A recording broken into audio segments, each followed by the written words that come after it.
Você pode ter muito dinheiro, você pode ter todo o cuidado do mundo, você pode mudar de local, você pode tentar diminuir a sua idade com procedimentos cirúrgicos, você pode ter uma posição social alta, estudos, ter uma etnia privilegiada, conhecimento, religião, etc. Não importa, a morte vai te alcançar. Você pode ir agora para a Antártida, se esconder dentro de uma cabana, embaixo da cama, lá a morte encontra você. Existe uma angústia gerada no nosso coração pela morte, a vinda de Jesus, bendito seja o nome dele. A vinda do Senhor Jesus destrói a angústia da morte. Jesus veio para Ana, aquela mulher de 84 anos, viúva há muito tempo, viúva há mais de 50 anos, que estava orando, talvez 50 anos de oração, 50 anos de lágrimas, 50 anos de angústia, 50 anos de crises, 50 anos de perguntas, 50 anos de indagações, e parecia aos olhos do mundo, aos olhos dos homens, que Deus não contemplava aquela viúva, que Deus não amava aquela viúva, mas lá no céu havia um Cristo bendito que olhava para Ana com amor, e ele veio a esse mundo por causa da Ana, e ele veio por causa de você. Ele ama você, ele tem um plano na sua vida, ele quer se revelar a você.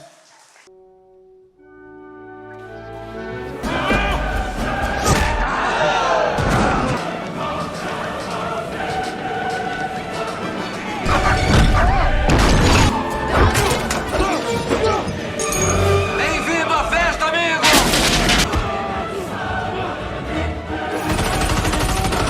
Não, essa não. Hoje é Natal. Feliz Natal, filho!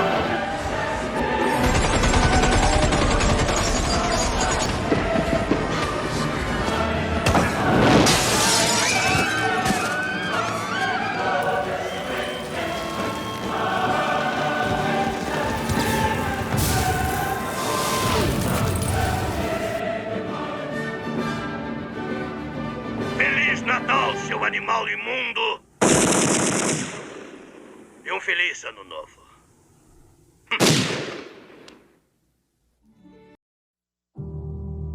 Boa noite, família Vintage. Hoje vamos ler o texto do Evangelho de Lucas. Leremos um trecho do capítulo 2, do verso 21 ao verso 38. A circuncisão de Jesus. Lucas 2, verso 21.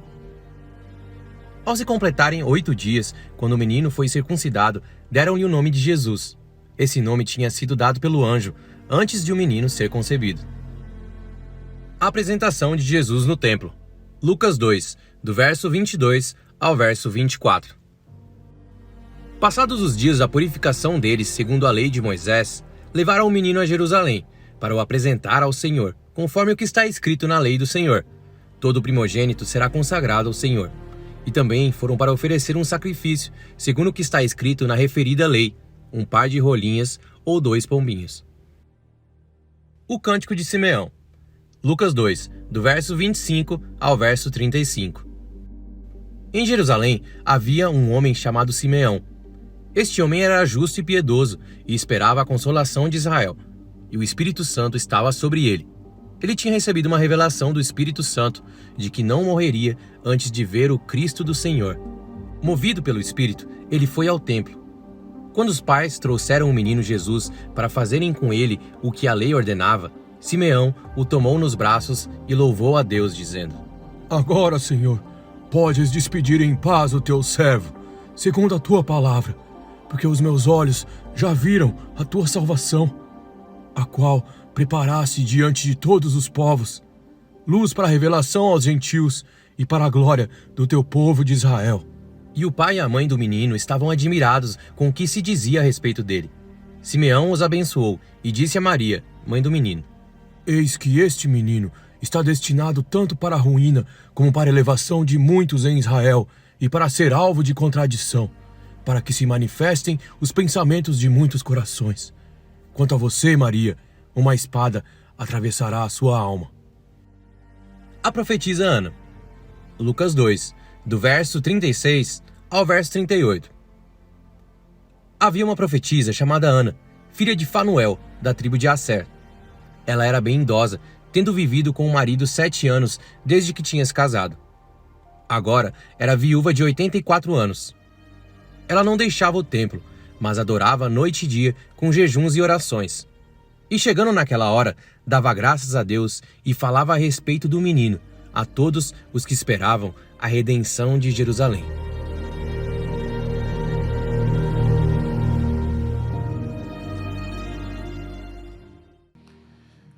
Muito bom dia, Vintage. Não, boa tarde.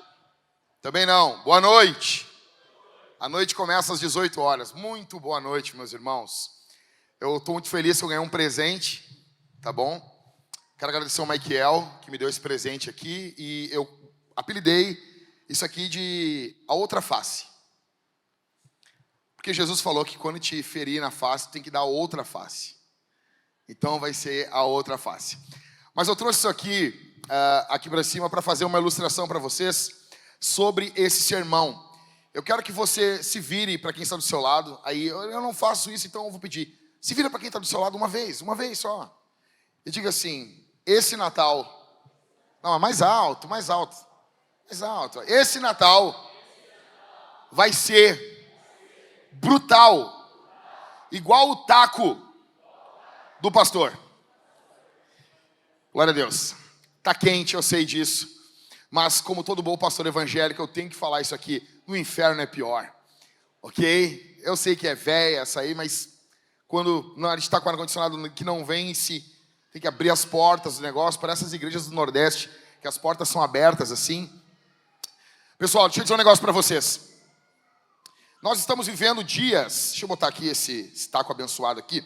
Nós estamos vivendo dias... Atenção aqui, ó, atenção. Nós estamos vivendo dias de angústia. Nós estamos vivendo dias de extrema angústia. Eu não sei se puder dar uma ajeitada no som, parece que tem muito médio aí. Você dá uma equalizada bonita aí para mim, por favor. Dias de muitas angústias. E homens estão proclamando que dias piores e ruins vão vir. Essa semana nós tivemos aí a indicação pelos nossos maravilhosos senadores do Dino. É até engraçado, é o Dino, e daí tu olha a aparência do cara. Do Dino para o STF. Não sei se ele vai durar muito tempo, né? Mas foi indicado. Mourão votou lá. Eu quero agradecer ao senador Mourão, né? Paga todo de bonzão. Votou ali para o Dino ser indicado ao STF. Qual outro também lá? Uma vozinha assim. O Moro e o Mourão. É isso? O Moro e o Mourão, né? Quero agradecer esses homens, né? E com base nisso, alguns pregadores olham. Tá ficando muito bom, Jonathan. Alguns homens olham e eles acabam nervosos com o futuro do Brasil. Eu disse para minha mulher assim, olha, a única coisa que me prende aqui é a igreja. Porque, cara, se for pensar nos meus filhos, vontade de dar de embora mesmo. Entendeu? Pegar todas as minhas posses, assim, juntar numa sacolinha e ir embora. E morar no Paraguai. O Paraguai é bom pra caramba. As pessoas estão falando, Paraguai é bom pra caramba, meu. Primeiro que tu ia estar com o trabuco lá, entendeu? Eu assumi o púlpito aqui na série de Natal Brutal dando tiro pra cima. Ok? Então, muitos homens, atenção aqui, olha aqui pra mim. Muitos homens, agora subiu meu retorno aqui. Muitos homens, eles, ao olhar o Brasil, ao olhar o que está acontecendo, eles acabam proclamando um futuro ruim, um futuro complicado. E olha para mim aqui, e eles dizem que são profetas de Deus. E o profeta precisa falar coisas duras, coisas cabulosas, coisas difíceis. Escuta uma coisa aqui, toda a profecia bíblica, ela se encerra em consolo. Toda a profecia bíblica, por mais caótica que ela se apresente, num primeiro momento, o encerramento da profecia é consolo, é futuro de paz, é futuro de bênção, é futuro de vitória, é futuro de alegria para o povo de Deus. Amém? Amém? Então, é isso que eu quero falar para vocês. A profecia da Bíblia, ela proclama o caos, mas sempre termina com consolo. Só que um combustível para os dias de angústia, ou para a angústia, chamam-se dias difíceis. Veja, o texto que o Pedro leu para nós, os dias em que essa nação vivia, eram dias sem palavra profética, crise política, o povo vivia servindo o Império Romano, homens ímpios estavam governando a nação e coordenando o que deveria ser feito. Os homens definiam o que tinha que ser feito. Eu tenho que me ouvir melhor mais aqui no retorno, eu estou me ouvindo mais a PA. Por favor. Os pregadores estavam agarrados em tradições humanas. Eles haviam deixado de lado a verdadeira piedade. Quem governava na época, falei para vocês já, era Herodes, um homem ímpio, consumido pelos pecados sexuais e pela ânsia de ser honrado. É nesse contexto que o Natal se apresenta. E o Natal se apresenta como um taco, igual esse aqui. Olha para mim aqui. O Natal se apresenta como esse taco. Imagine isso aqui sendo o Natal. Como assim, pastor? Sim, fica tranquilo. Eu sei o que eu estou fazendo, fica tranquilo. Descansa aí. Imagine o Natal sendo como um taco. Imagine aqui, deixa eu pegar esse pedestal aqui. E esse pedestal aqui como sendo angústia. A angústia está se apresentando diante do povo de Deus. E o Natal está vindo na direção contrária. Eu pergunto para você. Eu não vou fazer, tá? Fica tranquilo, vontade é grande.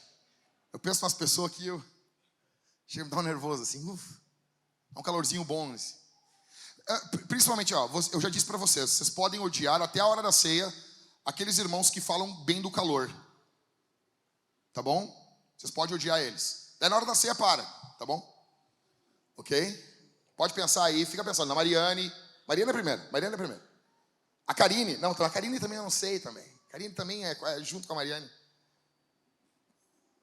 A Isabela, a Fran, enfim. Vem vindo a angústia contra o povo de Deus. Atenção. A angústia vindo contra o povo de Deus. E o Natal vindo em direção contrária. Eu pergunto para vocês, quem prevalece? O Natal ou a angústia? O Natal. Por que o Natal prevalece? É isso que eu quero que você veja junto comigo aqui.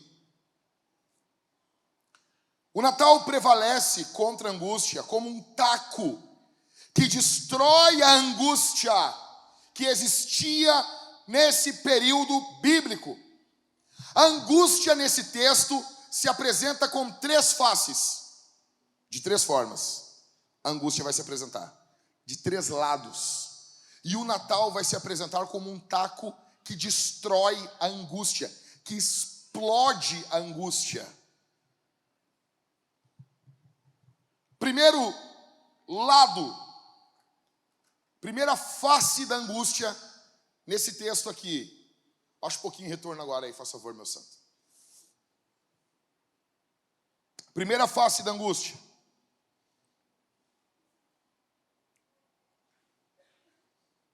A angústia, tá faltando aqui.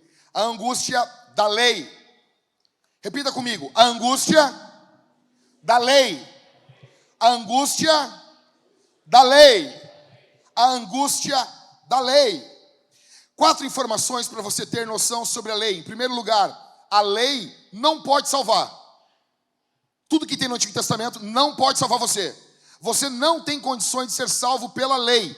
É por isso que a lei foi dada para o povo de Deus e junto com a lei foi dado um sistema de sacrifícios. Porque a lei não poderia... Atenção aqui, gente. Atenção aqui. A lei não poderia salvar o ser humano.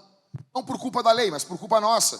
Porque nós somos pecadores. A lei apenas diz, não faz isso, não faz aquilo. E você não consegue vencer a lei. Em segundo lugar, a segunda informação sobre a lei de Deus. Com a lei, nós aprendemos sobre a natureza santa de Deus e a sua vontade. A lei tem uma função didática.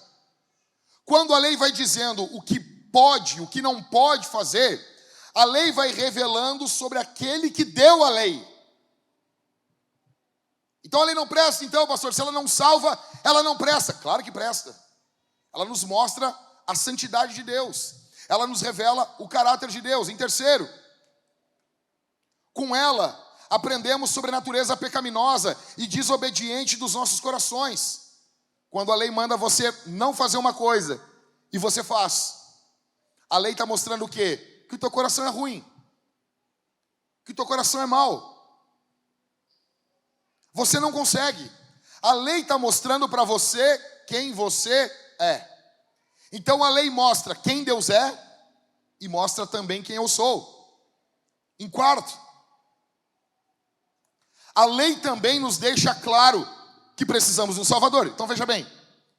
Em primeiro, a lei não tem como salvar. Por quê? Segundo, a lei vai revelar a pessoa de Deus. Em terceiro, a lei vai revelar quem eu sou. Em quarto, que eu preciso de um Salvador, porque eu não consigo obedecer essa lei. Tem algo errado dentro de mim. Não é fora que tem algo errado. Dentro do homem tem algo errado. Em primeiro lugar, o Natal vem como esse taco destruindo a angústia da lei.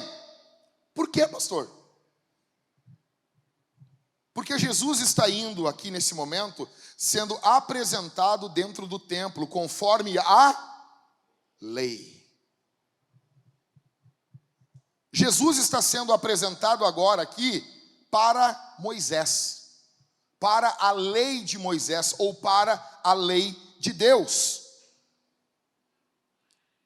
Nós não conseguimos cumprir a lei. Você e eu não conseguimos cumprir os mandamentos do Senhor.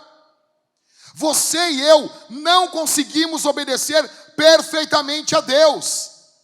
Você não consegue. Eu não consigo. O mandamento na palavra reaviva o pecado dentro de nós. Nós precisávamos de alguém destruindo a angústia da lei, porque essa lei nos gerava uma angústia dentro dos nossos corações. Porque nós não conseguimos cumprir a lei. Isso não nos gerava prazer. Isso não nos gerava graça. Escute isso aqui, cara. Sem o poder do Espírito não há prazer na lei, não há prazer na palavra. São só mandamentos vazios. Assim estava você, assim eu estava. Agora veja, por que que o Natal destrói a angústia da lei? E primeiro, porque Jesus é um Salvador perfeito desde criança. Quem é que é pai de criança pequena aqui? Levanta a mãozinha aí. Levanta a mãozinha. Eu vou melhorar isso aqui. Quem é que é pai de criança de 2 anos aí? Levanta. Não, é 2 anos. 2 anos, cara. Que os céus tenham misericórdia da tua casa. Que os céus ajudem você. 2 anos, adolescência da infância. Que isso, cara? Esse dia a Maria subiu a escada assim, e a Thalita falou, não sobe. E ela, eu subo sim. Assim, velho. Assim. Jesus, ele cumpre a lei desde pequeno, com 8 dias de idade. Com 8 dias de idade, ele está sentindo o sofrimento da lei por nós. Ele está sendo cortado o prepúcio de Jesus, ele está sendo circuncidado. Jesus está cumprindo a lei desde a sua infância. Por que que nós precisamos de um Salvador que viesse como um bebê? Porque nós pecamos desde o nascimento, ou desde a concepção. Você e eu. Ai, que bonitinho esse bebezinho velho. Tudo bem, é bonitinho. Mas é pecador. É pecador. O coração já é rebelde à lei de Deus. Ah, pastor, o senhor não sabe, está muito difícil ensinar a palavra de Deus para o meu filho. Por quê? Porque ele não quer. Ah, que legal. Uau, que novidade. Que novidade. Que novidade. As crianças são más, nós somos maus desde criança. Quantos aqui se lembram de uma maldade que fizeram quando eram pequenos? Levanta a mão aí. Nós amamos o primeiro ponto do calvinismo, a depravação total. Por quê, pastor? Porque é todo mundo depravado aqui, meu. Tudo ruim. O Natal, ele destrói a angústia da lei, em primeiro, porque Jesus é um salvador perfeito desde criança. Em segundo, porque Jesus é um jovem obediente. Nós não éramos obedientes. Nós não éramos obedientes, em primeiro lugar, aos nossos pais. Em segundo lugar, ao nosso Pai Celestial. Nós precisávamos de um jovem santo. Quem aqui tem uma juventude? Ei, você que está me olhando com essa cara de santo aí. Quem aqui fez coisas que não deviam quando era jovem? Hein? Levanta a mãozinha aí. Deixa eu ver. Olha aí. Olha aí. Coisas que você não queria que seu filho soubesse. Coisas que você não passaria no PowerPoint da igreja. Coisas que você não se orgulha. Você e eu somos pecadores da infância. Você e eu somos pecadores da juventude. Adolescente pecador, adolescente rebelde. Nós precisávamos de um Salvador, que foi um jovem santo. Nós precisávamos de um jovem para resgatar a nossa juventude. Quantos aqui namoraram num cristão? Você sabia que era errado, sabia que era pecado, sabia que não devia fazer, e você foi lá e deu umas bitocas. Tem uns rindo aí. Você foi lá e ficou. Na minha época, ficar era dar uns beijinhos. Mal uns beijinhos. Hoje em dia, meu... Hoje em dia, ficar é fazer constituir família. Nós precisávamos de um jovem. Nós precisávamos de um moço que resgatasse você e eu. Olha para mim aqui, gente. Olha para mim. Não perde Cristo no meio da reunião aqui. Você e eu precisávamos de um Salvador. De um Salvador. Se você sair daqui falando mais do calor do que dos seus pecados e do resgate de Cristo, tem algo errado.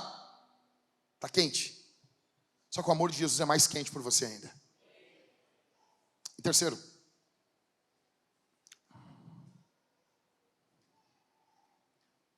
Passa para mim aí o terceiro. O Natal destrói a angústia da lei, porque Jesus é um adulto perfeito, diferente do nosso pai Adão. Olha para mim aqui, meus irmãos. Quantos de nós cometemos coisas terríveis depois de adultos? Olha para mim aqui. Você era para ser mais sábio. Você era para ser mais santo. Você era para ser mais piedoso. Você cresceu. Você era para ter mais sabedoria. Mas você, depois de grande, começou a agir que nem um adolescente. Coisa mais ridícula é isso. É velho querendo agir que nem adolescente. Já viu isso aí? O cara é crescendo na vida, tá difícil. Aí ele compra um carrinho. A primeira coisa que ele vai fazer, ele vai colocar uma China de beco dentro do carro, que não é a mulher dele. Ele vai trair sua esposa, vai trair seus filhos. Ou ela vai querer ficar mostrando os peitos no Instagram. Necessidade de ser elogiada, carente. Nós precisávamos de um homem maduro, adulto. Porque muitos de nós cometemos coisas terríveis depois de adulto. Nós precisávamos de um adulto santo nos representando diante de Deus. Você precisava, eu precisava. Veja, havia uma dívida sua, havia uma dívida minha contra Deus. Colossenses capítulo 2 diz que Cristo pegou o escrito de dívida que era contra nós e Ele encravou na cruz do Calvário as ordenanças que eram contra você e contra mim. Ele triunfou sobre elas na cruz. O Natal é como esse bastão destruindo a angústia da lei, quebrando a angústia que a lei causava nos nossos corações. Agora não. Agora, quando eu olho para a lei de Deus, eu vejo que eu não consegui cumprir um mandamento. Eu me lembro que Cristo perdoou os meus pecados. Eu me lembro que Ele é maior do que isso. Ele me devolve para a lei para me santificar. E todas as vezes que eu peco, a lei me devolve para a graça para me perdoar. E depois Cristo me devolve para a lei para eu andar de forma correta. E quando eu quebro o mandamento, ela me devolve para os braços de Cristo. E eu fico nesse caminho. Bendito seja o seu nome. Em primeiro lugar, o Natal ele destrói a angústia da lei. Pensa nisso. Pensa nisso. Em segundo lugar, o Natal destrói a angústia da morte. Repete comigo. Angústia. Mais alto agora. Da morte. A morte. A morte é rainha dos terrores. A morte é aquela que atormenta as pessoas. Muitos que estão aqui têm tormentos terríveis, porque você pensa na morte. E talvez você pensa mais do que deveria.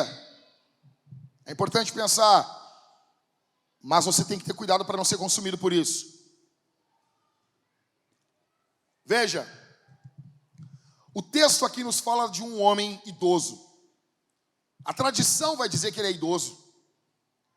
O nome dele, Simeão. Um bom nome. Nomes com tio são bons nomes. Abraão, Simeão, Gideão. Pela volta desses nomes aqui. Tá bom? Então, mulheres que estão sempre grávidas, vocês que não param de fazer filhos e estão sempre com a moda São Bento, um fora, um dentro e outro no pensamento. Ok? Pensa nesse nome, Simeão. A criança já vai nascer com bigode. Aí está esse homem aqui, Simeão. A tradição vai dizer que ele tinha 113 anos. Ok? Tipo Éder. Ele está aguardando o Salvador antes de morrer. A morte é a rainha dos terrores. Você sabia que o Walt Disney, ele está congelado, esperando uma tecnologia para que possa ressuscitar ele? Sabia disso? Criogenia. Tem várias pessoas ricas que já estão com tudo preparado para quando elas... Eu sei que isso aqui parece teoria de conspiração, tá? Parece aqueles DVD do Camelô dos anos 2000, do irmão Rubens. Mas nem tudo é mentira nessas coisas. Às vezes eles aumentam as coisas, né? Eu conversei com o Rômulo essa semana. Eu achava engraçado. Você já viu falar da... Como é que é? Os Illuminati. O que era Illuminati mesmo? Sociedade secreta. Eu falei um dia para os guris, mas vai estar estranho, cara. Por quê? Mas se é sociedade secreta, como é que eu sei? E outra, sociedade secreta Illuminati. Tinha que ser esconditate. Escuritate. Não Illuminati. Então, o Walt Disney está congelado, esperando ser ressuscitado. Sabe por quê, cara?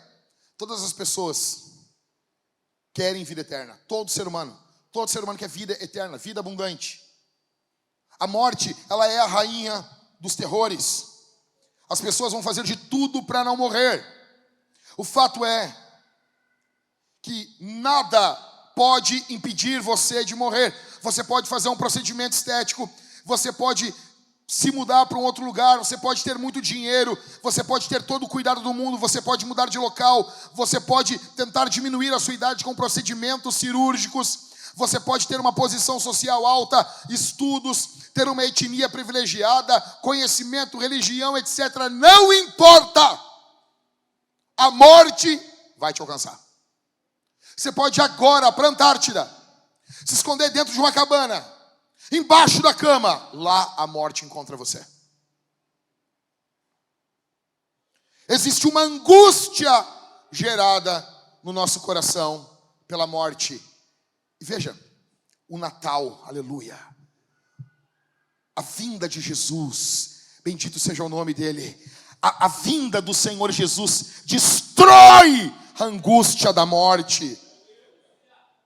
Pastor, mas eu ainda tenho medo de enfrentar a morte. Escute isso aqui. Olha para mim. O que precisamos para enfrentar a morte? Anota isso aí. O que você e eu precisamos para enfrentar a morte de cara, olhar na cara dela? O que você e eu precisamos? O que nós precisamos? Em primeiro lugar, precisamos ser nós mesmos. Verso 25. Em Jerusalém havia um homem, o quê? Pô, tá ruim, hein, gente? Fica com a Bíblia aberta aí, meu santo. Em Jerusalém havia um homem chamado Simeão. Como assim? Ele não é uma outra pessoa. Escute isso aqui. Deus, Ele não lida com dublê. Deus não lida com pessoa que tenta ser uma outra coisa que ela não é. A pior coisa, ou uma das piores coisas, que nós podemos ter dentro da igreja é a hipocrisia. E todos nós, você e eu, temos a semente da hipocrisia dentro dos nossos corações. Alguns conseguem ser mais honestos, outros não. O texto diz, havia um homem, o nome dele é Simeão. Quem ele é, está escrito aqui. É ele. Você quer enfrentar a morte que se avizinha de você, que está perto de você, com confiança, seja você diante de Deus. Não finja ter uma espiritualidade que você não tem. Não finja parecer uma pessoa que você não é. Não finja saber de coisas que você não sabe. Em primeiro lugar, então, precisamos ser nós mesmos. Segundo, precisamos ser justos e piedosos. Verso 25 de novo. Havia em Jerusalém um homem chamado Simeão. Esse homem era justo e piedoso. Pá, pastor, mas eu não sou. Eu não sou, pastor. Eu não sou justo e piedoso. Eu preciso de justiça. Olha para mim aqui, gente.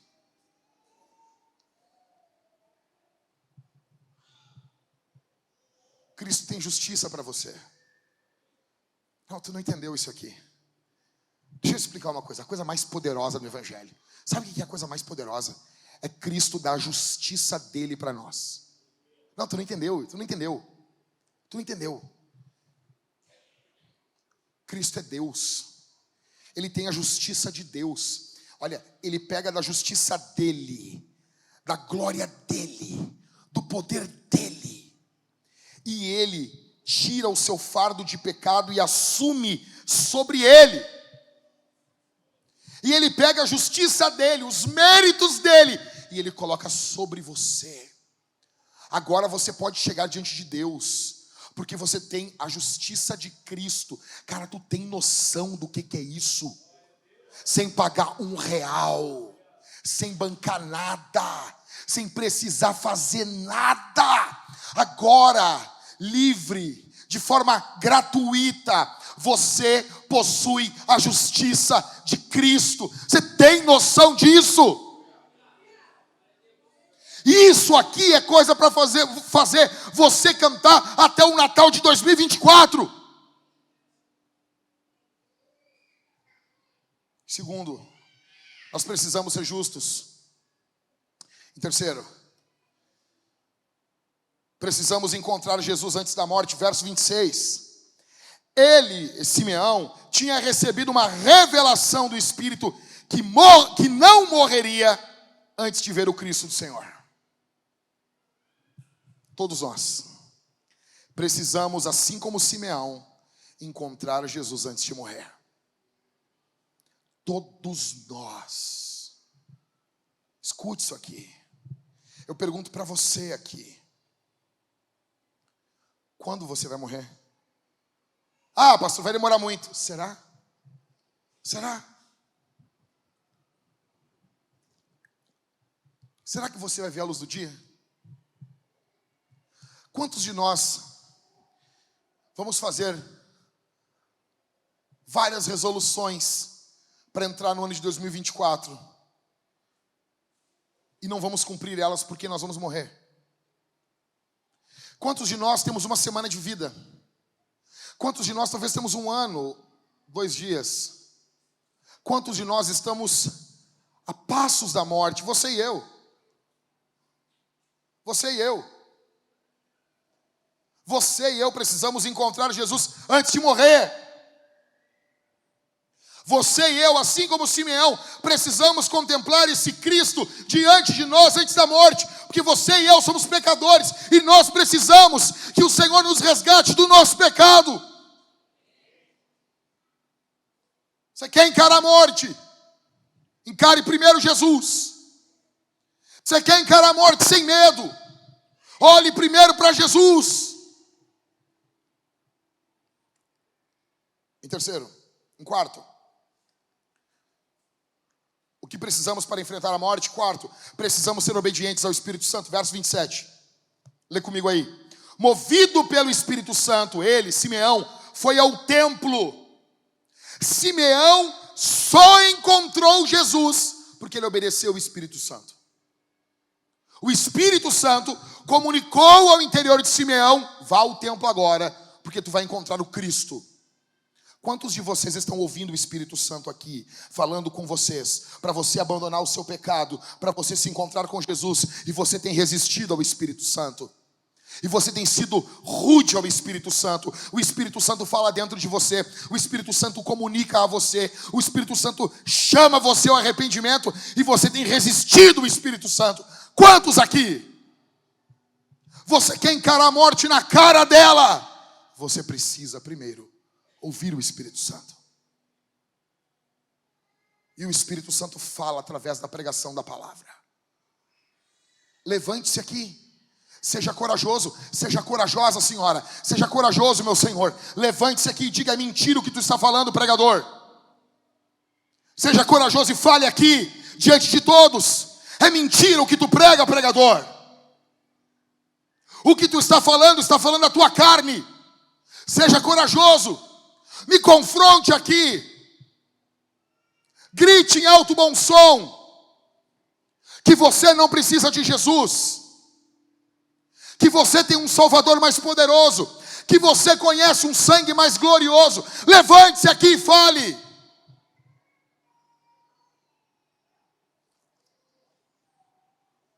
Em quinto, precisamos abraçar Jesus por completo. Verso 28. Simeão tomou Jesus nos braços e louvou a Deus. Olha aqui. José e Maria estão trazendo o Cristo. O que é que Simeão faz? Ele toma nos seus braços.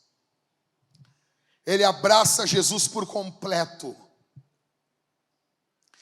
Você e eu precisamos abraçar Jesus por completo. O problema é que muitos aqui querem abraçar somente uma característica de Jesus. Ele é amoroso. Jesus é amoroso e quis. Ai, ele é glorioso e quis. Ele vai perdoar os meus pecados e quis. Todos precisam de Jesus.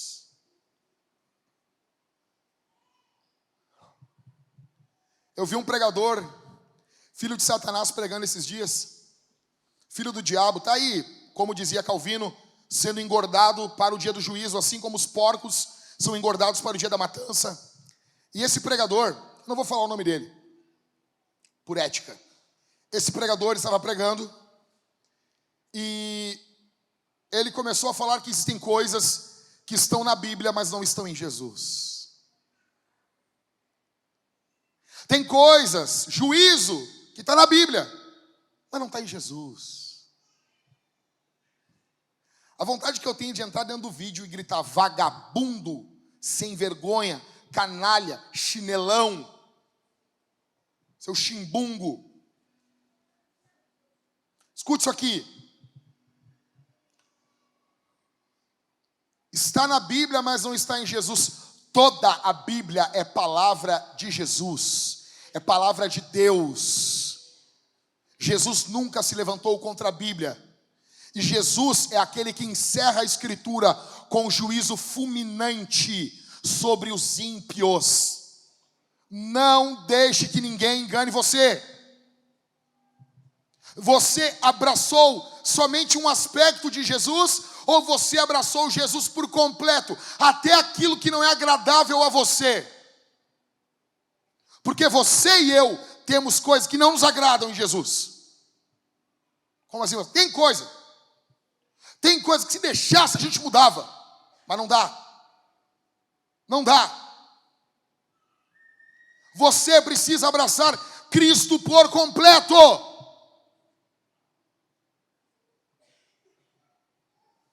Simeão abraçou.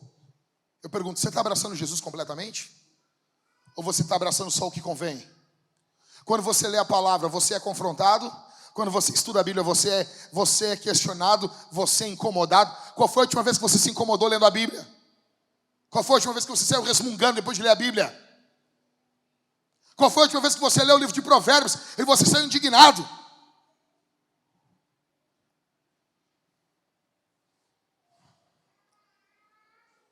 Em sexto, precisamos ver com os nossos olhos a salvação de Jesus. Verso 29 ao verso 30. Lê comigo aí. Agora, Senhor, podes despedir em paz o teu servo, segundo a tua palavra, porque os meus olhos já viram a tua salvação, a qual preparaste diante de todos os povos. Quem viu a salvação aqui? Foi quem? Quem? Alguém podia ver por ele? Alguém podia ter uma experiência com Jesus no lugar dele? Escute isso aqui. Você quer encarar a morte? Porque se tem uma coisa que você e eu temos que nos preparar, é para o dia da morte. Na verdade, todo o trabalho pastoral é preparar você para morrer. Eu estou aqui para preparar você para morrer. Morrer bem. Morrer bem. Menina, o cara morreu bonito. Morreu firme. Você e eu precisamos de ajuda para morrer. É isso que eu preciso. De ajuda. Simeão contemplou com os seus olhos Jesus. Isso aqui nos fala de experiência individual com Cristo. Veja, nós, descendentes de batistas, descendentes de pentecostais, a teologia é muito pietista, nós temos a tendência de supervalorizar a experiência individual. Quantos aqui cresceram na igreja com o mantra, a salvação individual? Quem que já falou isso aí? Isso aí é clássica nossa. Ok? Isso é um mantra. Isso não está na Bíblia. Ok? A gente fala. Vai ter até uma discussão se é ou não. A questão aqui é que existem dois tipos de espiritualidade. Uma espiritualidade comunitária. Aquela que você depende do seu irmão. Jesus nos ensinou a orar. Perdoa os nossos pecados. Ou seja, o nosso pecado é comunitário. O que eu faço afeta você. O que você faz me afeta. Mas não há como negar. Não há como negar. Não tem como. Nós negarmos que existe uma espiritualidade individual. Existe. E naquele dia, não vai ser perguntado para você se o teu pastor conhecia Jesus, se a tua mamãe conhecia Jesus, se a tua vovó, se o vovô conhecia Cristo. Vai ser perguntado para você. E eu pergunto, você conhece Jesus? Você tem uma experiência pessoal com Cristo? Cristo mudou você? Cristo transformou você? Ei. Cristo mudou a essência do teu coração. Aquilo que você ama, você já não ama mais. Você odeia agora o pecado. Você odeia o mundanismo. Você ama o Senhor. Ou não? Ou não?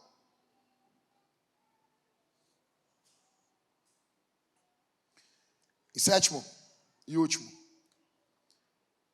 O que precisamos para enfrentar a morte? Precisamos ser honestos sobre os nossos corações. Verso 35, lê comigo aí. Verso 34, volta um verso aqui. Simeão os abençoou e disse a Maria, a mãe do menino: eis que este menino está destinado tanto para a ruína como para a elevação de muitos em Israel e para ser alvo de contradição. Dobra a tua atenção agora. Para que se manifestem os pensamentos de muitos corações. Como assim? Como assim? Veja, sempre que você ler o comentário desse verso em qualquer comentarista, eles vão dizer o seguinte: o que você pensa acerca de Jesus revela quem você é. Eu vou repetir. Jesus, ele faz com que o que está nos nossos corações venha para fora. Quem você é revelado pela forma que você se relaciona e confessa Jesus.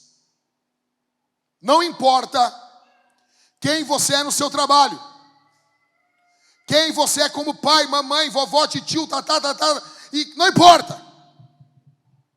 O ponto é, o seu coração é revelado, desnudado, pela forma que você se relaciona com Cristo. Cristo, Cristo, Cristo. Nós precisamos aqui, Vintage, hoje é o dia de você e eu sermos honestos sobre o que está nos nossos corações. Você e eu conseguimos esconder muito bem. Eu tenho 25 anos de crente. Se tem um troço que a gente aprende a fazer com o tempo na igreja, é imitar a cara de Deus. É imitar o semblante de uma pessoa que ora, de uma pessoa que lê, de uma pessoa que é piedosa. Nós temos que explodir isso. Olha para mim aqui. Nós precisamos destruir isso aqui essa noite. Precisamos de honestidade. Você quer encarar a morte? Você quer olhar na cara, no grão do olho da morte? Jogue limpo sobre quem você é. Pare de fingir. Deixe mais às claras quais são os teus pecados.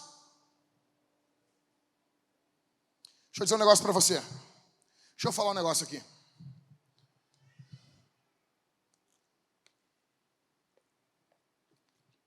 De tempos em tempos,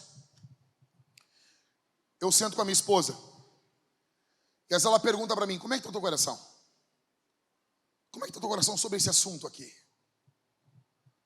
Como é que está o teu coração sobre isso?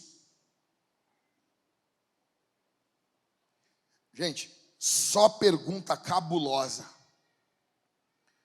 Não é perguntinha. Eu vejo muitos casais se destruindo porque não há honestidade. E aqui, como que tu lida com isso? Isso é difícil. E isso aqui, não, isso aí tá mais tranquilo. Você e eu não fomos feitos. Escute isso aqui, gente. Olha pra mim, gente. Quando eu vejo gente, presta atenção aqui, cara. Eu tô aqui quase morrendo, pra você nesse calor aqui, e vocês conversando aí. Tá louco, rapaz. Escuta aqui. Sabe por que a gente consegue ficar diante de um sermão desses mais à vontade? É porque você e eu achamos que tudo que eu estou falando aqui vai demorar para se cumprir. Porque se isso fosse se cumprir daqui a 1 hora e um dedo começasse a escrever na parede mene, tekel parsim, pesado fosse na balança e achado em falta, e você olhasse ali a parede e um dedo escrevendo na parede, o que aconteceu com o rei? O seu semblante se caiu. O joelho começou a bater um no outro. Mas eu estou pregando aqui. E você pensa, não é para hoje. Não é. Que nem o cara que pregava para o Marcos Dias. Cadê o Marcos Dias? Não está aqui? O cara falava, Marcos Dias, vamos aceitar Jesus. E o Marcos, semana que vem. Não, mas hoje não. Eu vou aceitar no outono. Melhor. Aí você está aqui de boa. Porque você acha que não vai ser bem assim. Escuta o que eu estou falando, cara. Cada palavra que eu estou falando vai ser colocada diante de você em algum momento da eternidade. A forma que você se relaciona com Cristo revela o seu coração. Então, em primeiro lugar, o Natal destrói a angústia, da lei. Em segundo lugar, o Natal destrói a angústia, da morte. Em terceiro e último, o Natal, destrói a angústia da solidão. Olha comigo aqui, os últimos 3 versos. Lucas agora se volta para uma viúva, mulher sozinha. Ana era uma viúva, ela ficou casada só 7 anos, cara. E ela está aqui com 84 anos, é isso? Isso. Então digamos que ela casou ali com os seus estourando 20 anos. Isso aqui não é para causar julgo sobre as meninas que não casaram ainda, tá? Mas em Israel as mulheres casavam cedo, tá? Então, digamos que ela ficou casada até os seus 27 anos. Dos 27 aos 84, ela ficou buscando ao Senhor.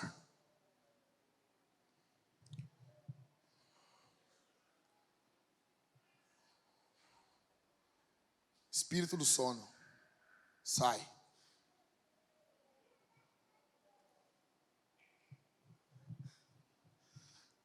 Próxima vez que eu ver alguém dormindo aqui, nós vamos começar a bater palma. Tá? O pai do Michael e do Michael fazia isso. Começava todo mundo a bater palma, o cara acordava. Ok? E você vai saber que eu vi você. Tá bom? Se não adiantar, eu vou começar a falar em línguas no microfone, vou dar uns pulos aqui, uns gritos. Ok? 84 anos, viúva, sozinha, abandonada e muitas vezes explorada, porém piedosa. Você e eu somos seres comunitários. Nós não fomos feitos para a solidão. É por isso que solteiros, celibatários, viúvas, divorciados, abandonados costumam sofrer e muito no mundo por causa das propostas. E também sofrem na igreja por causa do deslocamento, porque a maioria das nossas igrejas, incluindo a nossa, se foca muito nas famílias. O Natal destrói a angústia da solidão. Por quê? Em primeiro lugar, porque Jesus veio para Ana, porque Jesus veio para você.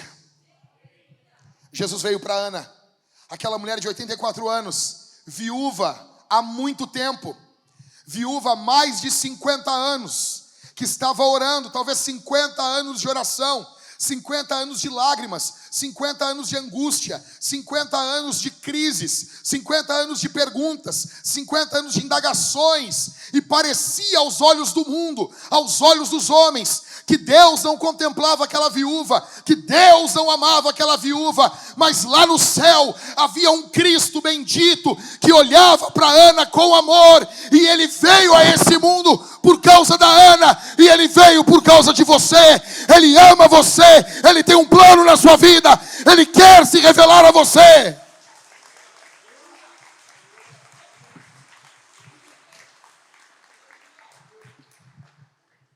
Bendito seja o nome de Jesus.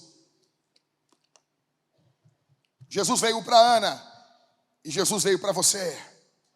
O Natal destrói a angústia da solidão. Por quê? Em segundo lugar, Jesus fundou uma família chamada.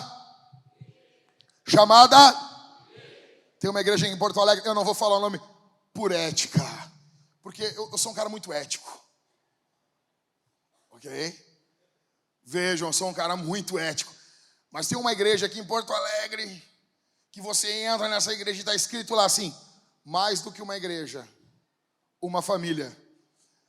Velho, isso é a mesma coisa que dizer assim: mais do que amigos, friends. Família, igreja é a mesma coisa. A igreja é a família de Deus. Igreja é a família de Deus. Toda vez que eu vou lá, eu tenho vontade de vandalizar. Só que eu não faço isso, porque agora eu sou um pastor. Eu sou evangélico. Evangélico não vandaliza as coisas. Vontade eu tenho, mas eu luto contra isso. E eu tenho vencido já há alguns anos. Eu vou lá, eu entro na igreja e fico assim, ó. O que foi? Teu olho está torto. Não, o olho já é torto.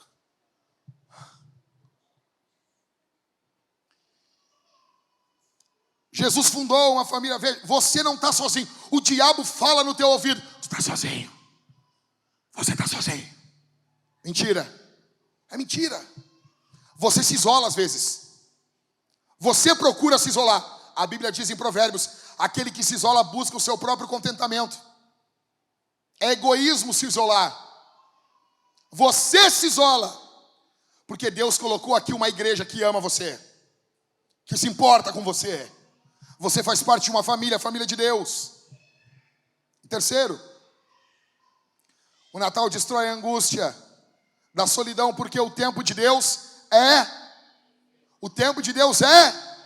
perfeito. Verso 38, último verso. Chegando naquela hora, dava graças a Deus e falava a respeito do menino a todos os que esperavam a redenção em Jerusalém. Olha só. Quando Ana está chegando no templo, talvez ela ouviu de longe Simeão falando as últimas palavras. Ela chegou exatamente na hora que Jesus estava ali. Ela chega exatamente. Ana chega exatamente no momento certo. E isso é poderoso. Deus tem um tempo para a sua vida. As coisas que não ocorreram na sua vida não era bom. Não ia lhe fazer bem. Não iria ser interessante para a senhora. Para o senhor. Sabe? Às vezes eu vejo a minha filha, uma ânsia por dirigir. Eu abro o carro, ela já quer sentar no motorista, ela quer dirigir. Ela tem uma ânsia. E talvez a cabeça dela, eu estou sendo ruim para ela. Dirigir é bom? É bom. Mas agora eu vou botar a Isabel a dirigir para nós. Imagina isso. Imagina que loucura é isso.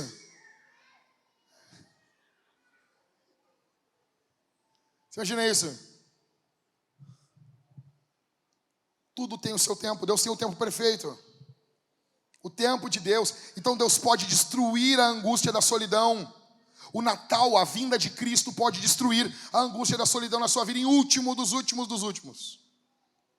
O Natal destrói a angústia da solidão porque a glória da segunda casa é maior do que a primeira. Pastor, o que isso tem a ver com o sermão? O senhor está puxando a geu. O senhor bebeu? Não bebi. Faz tempo que eu não dou uma bicadinha. Você sabe disso. Eu venho aqui, fica todo mundo na internet batendo em mim por causa de vocês. Seus pinguços. E outra, que fique claro na internet, que a minha mulher bebe há muito mais tempo que eu. E eu estou pregando aqui, e ouve. Que a mulher tem que ouvir calada. Ok? E as gurias estão tudo pedindo bebida nas reuniões das mulheres também. Tudo umas pinguças. Olha aí, ó. O que tem a ver Ageu com esse texto, pastor? Tudo a ver. Deus saiu do templo em Ezequiel. Quem aqui se lembra? A glória de Deus indo embora no templo de Ezequiel. Quem aqui se lembra desse texto? Triste. Ezequiel começa a olhar, a glória de Deus vai saindo aos poucos do templo. Os homens de Deus não notam que Deus estava saindo, que Deus estava indo embora do templo. Você tem noção que coisa mais triste? Que é um templo, uma igreja sem Deus. Uma igreja sem o favor de Deus, uma igreja sem a presença de Deus. Deus estava indo embora.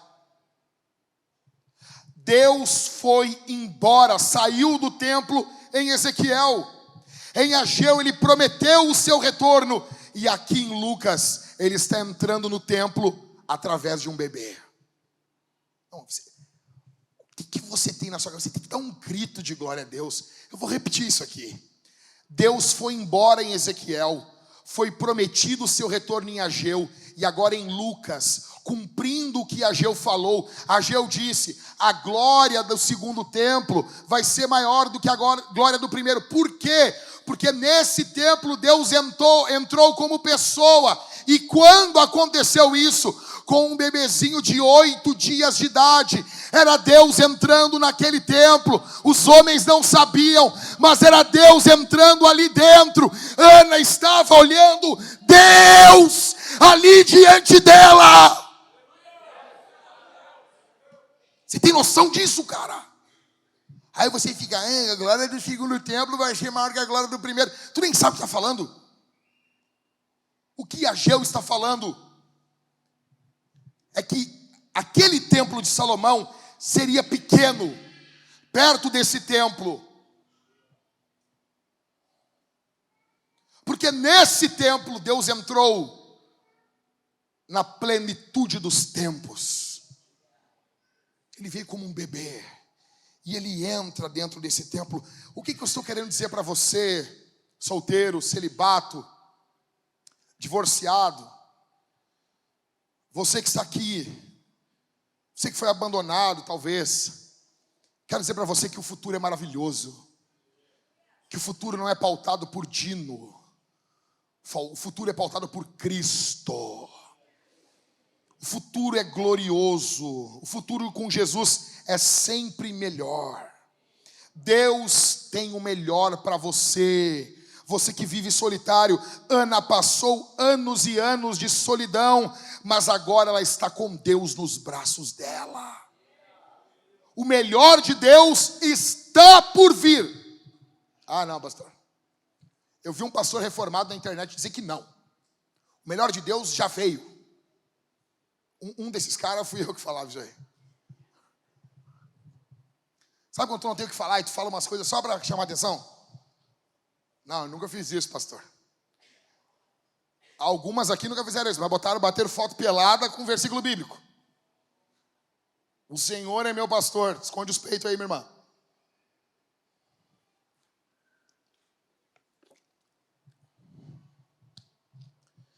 Tão bom o chimarrão aqui dentro aqui.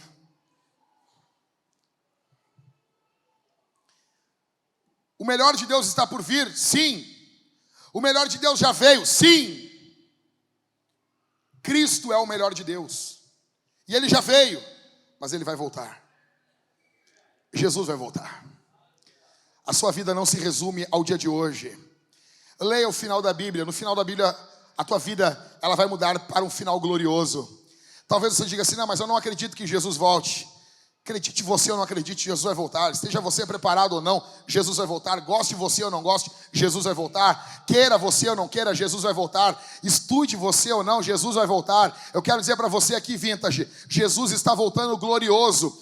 Em breve o céu vai se abrir e Deus vai revelar o seu rosto. Ele vai rasgar o céu do tempo e Ele vai invadir aqui o nosso mundo. E Ele vai pisar de novo os pés dessa terra. Ele não vai vir montado em um jumentinho, em um animal de paz. Ele vai vir montado em um cavalo, animal de guerra. A Bíblia diz que os exércitos celestiais o seguem. Ele vai vir glorioso. Jesus vem vencendo, como diz aquele hino. Ele vem vencendo a incredulidade. Ele vem vencendo a religiosidade. Ele vem vencendo a fraqueza. Ele vem vencendo a frieza. Ele vem vencendo igrejas que não o amam. Ele vem vencendo os ímpios. Ele vem vencendo o mundo. Ele vem vencendo a carne. Ele vem vencendo o diabo. Ele vem vencendo os demônios. Porque há poder no seu sangue. Há poder no seu nome. Jesus vai voltar.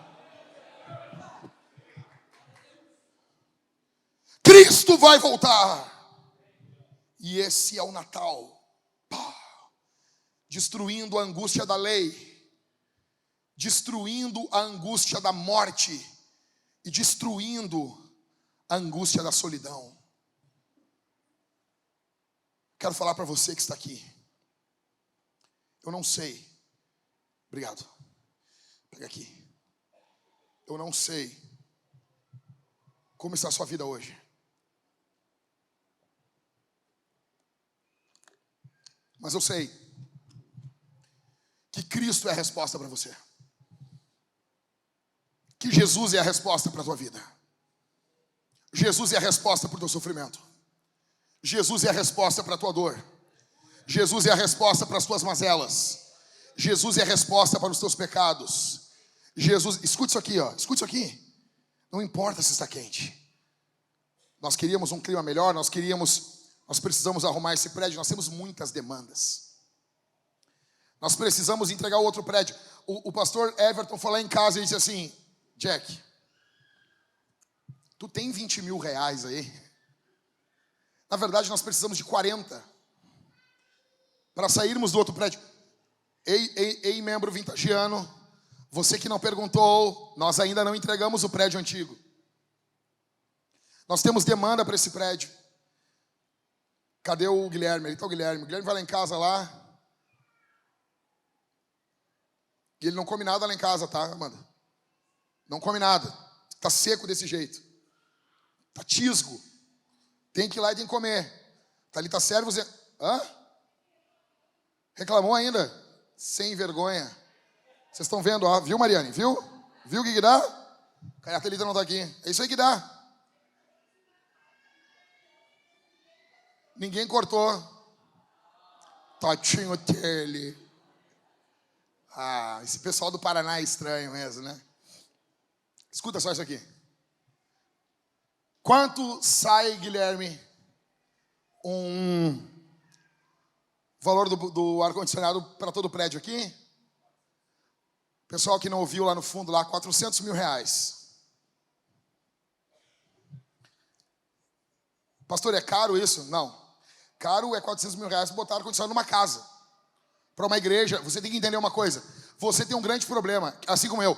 Nós ficamos comparando as coisas da igreja com as coisas da nossa casa. 400 mil para botar ar-condicionado numa casa é muito dinheiro. Para uma igreja não. Para uma igreja não é. Não pode ser. Dá para fazer um financiamento. Vamos vender. Tem o rim do Pedro. Ok? Ele já não usa bem direito aquele rim mesmo. Só serve para dar pedra. Precisamos apenas que o rim dure 3 meses. Depois passa a garantia. O cara que se vire. Ok? Então veja. Nós precisamos de 400 mil para botar um ar-condicionado nesse prédio. Pastor, mas eu não tenho. Tem sim, cara. Tem sim. Tem como sim. Nós precisamos de 20 mil reais para pagarmos a primeira parcela para entregar o outro prédio. Depois 20 mil no outro mês. Mas acima disso, talvez você está aqui e se eu virar você do avesso, e virar você de cabeça para baixo, não cai R$1 do teu bolso, não cai 10 centavos do teu bolso. Cristo não olha você com base no teu dinheiro. Cristo não olha você com base no que você pode doar. Cristo tem um plano e um projeto para você. Ele perdoa os teus pecados. Ele resgata você aqui de graça, de graça. De graça, de graça, graça, graça, graça. Ele é bondoso. Ele ama você. Ele tem um projeto para você. Cristo não vai embora sem Jesus. Não vai embora sem renunciar aos seus pecados. Não vai embora, não ouse sair desse prédio sem jogar limpo sobre quem você é. Jogue limpo. Cristo perdoa você. Os homens podem ser duros com você. Cristo conhece você. Ele perdoa você. Ele ama você. Ele levanta você. Ele restaura você. Você acredita nisso? Você acredita nisso? Teve um pregador. Ele estava pregando. E Deus destacou uma mulher no meio da multidão para ele. E Deus falou, inspirou aquele homem a apontar o dedo para ela e dizer: os teus pecados estão perdoados. Ele apontou o dedo para ela. E ele disse: ei moça, ei. Tocaram nela, estava orando. E ele disse: os teus pecados estão perdoados. Quando ele falou isso, ela se atirou no chão, gritando, chorando, desesperada, agradecendo a Deus. Ele foi para o hotel, era um pregador itinerante. Chegou no hotel e lembrou daquela mulher, e ele dobrou o joelho, e ele orava antes de dormir, e ele disse assim: Senhor, qual era o pecado daquela mulher para ela orar e agradecer daquele jeito? ele ouviu a voz audivelmente do Espírito que disse: eu não me lembro. Porque a palavra de Deus diz que Deus pega os nossos pecados e joga no mar do esquecimento. Deus escolhe ter uma amnésia santa. Ele ama você. Ele perdoa os teus pecados de juventude. Ei, jogue limpo. Seja honesto diante de Deus. Pare de ser uma pessoa que você não é. Jogue limpo e diga assim: esse sou eu. E você vai ver Cristo se apresentando para você. E Cristo dizendo: e esse sou eu. Eu sou o que te perdoo, te resgato, te curo, te salvo. Se você quer Jesus, nos procure depois do culto. Nos chame. Os irmãos que estão com a camiseta escrito missionários. Procure esses irmãos. Diga: eu quero me batizar. Eu quero seguir Jesus. Eu quero abandonar os meus pecados. Eu quero dizer não para os meus pecados. Eu quero seguir esse Cristo. Eu quero fazer parte dessa família. Ei, nós somos imperfeitos demais. Mas aquele que é perfeito está conosco. Está hoje, vai estar amanhã e depois também. Bendito seja o seu nome. Nós vamos responder esse sermão em primeiro lugar, cantando. Nós vamos louvar o nome de Jesus. Nós vamos cantar o nome de Jesus. E eu quero que você, enquanto você estiver cantando, você fique meditando aqui, ó, lembrando desse taco aqui, imaginando ele como sendo o Natal, destruindo toda angústia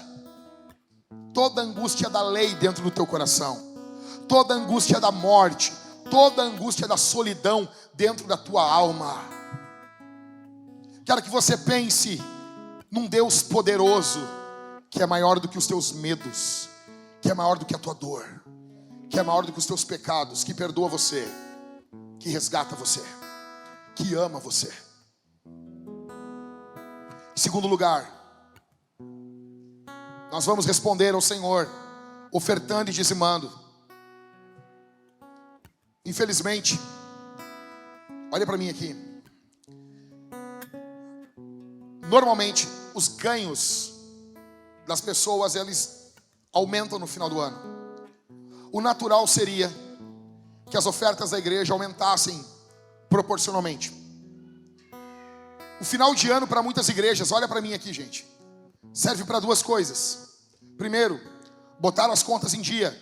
Segundo, se preparar para janeiro e fevereiro, que são meses bem complicados em arrecadação. Esse mês de dezembro está sendo muito ruim para nós. Quanto mais demora para devolvermos outro prédio, é mais um aluguel. É mais um aluguel.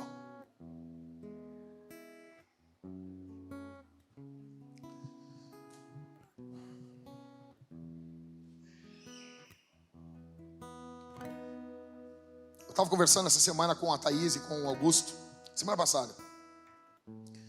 E nós estávamos falando sobre arrecadação. Olha para mim aqui. Nós estávamos falando sobre arrecadação na igreja.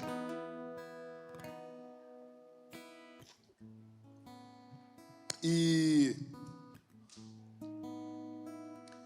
quando pensamos em arrecadação,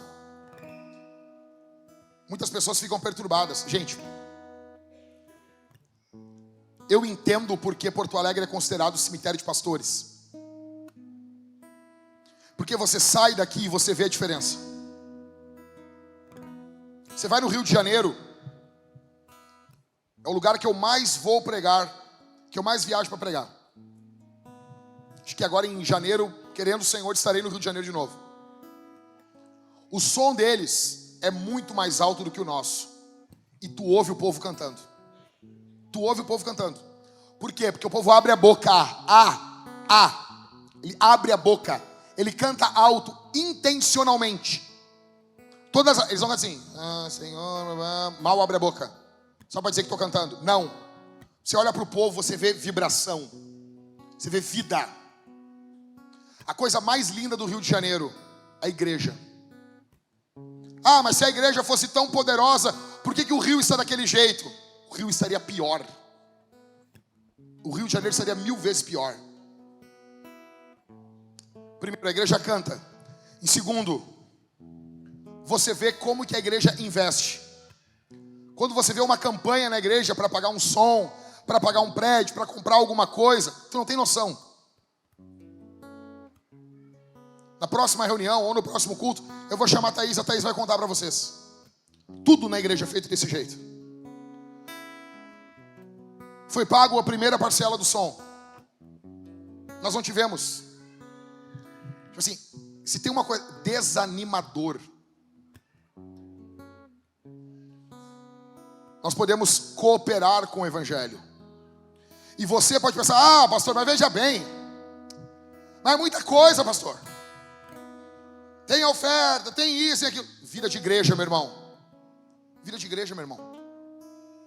Procure uma igreja que avançou. É que você só congregou em igreja morta. Procure uma igreja que avançou. Uma igreja que plantou a igreja. Para plantarmos a Soma, nós abrimos mão de mais de 5, 6 mil reais de oferta, dízimos todo mês, para que o reino de Deus avance. Se não fizer isso, o reino não avança.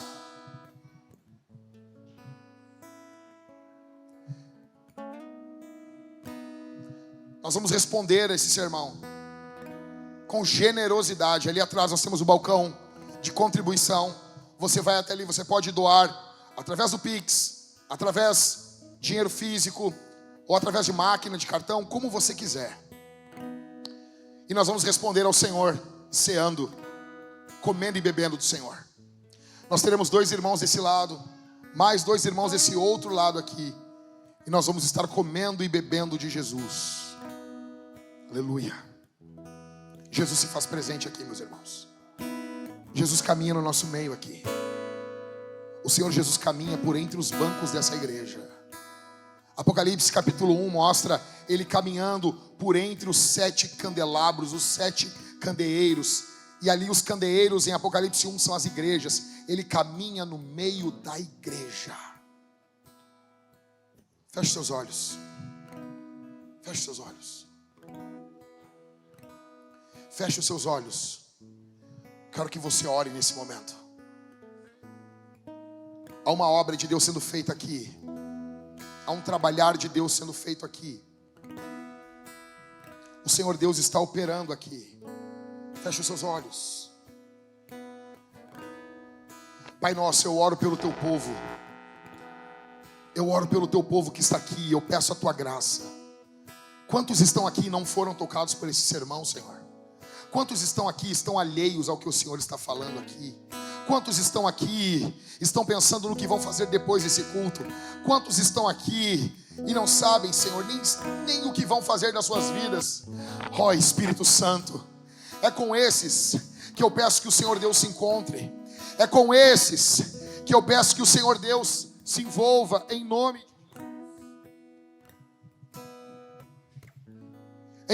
de Jesus. Estende tua mão aqui, Senhor. Estende tua mão sobre o teu povo aqui. Estende tua mão sobre tua igreja aqui. Em nome de Jesus. Que toda angústia, Senhor, caia por terra agora. Toda angústia da lei, toda tristeza diante do pecado seja destruída aqui, Senhor, em nome de Jesus. Comece a orar, meus irmãos. Levante as suas mãos. Levante a sua voz. Invoque aquele que é digno de ser adorado.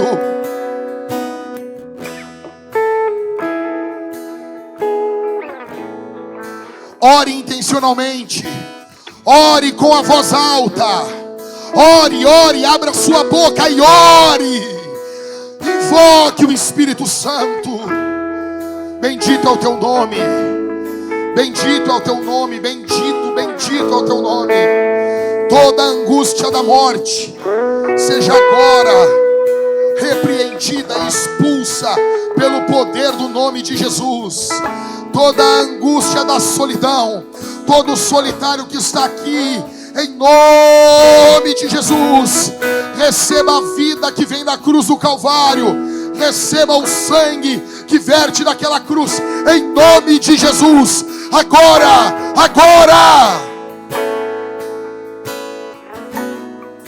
Bendito é o teu nome. Bendito é o nome de Jesus. Cadeias se rompem nesse momento. Cadeias caem nesse momento. Existe liberdade. Prisioneiros estão sendo feitos livres aqui essa noite. Prisioneiros estão sendo resgatados aqui essa noite. Seja livre aqui essa noite, em nome de Jesus.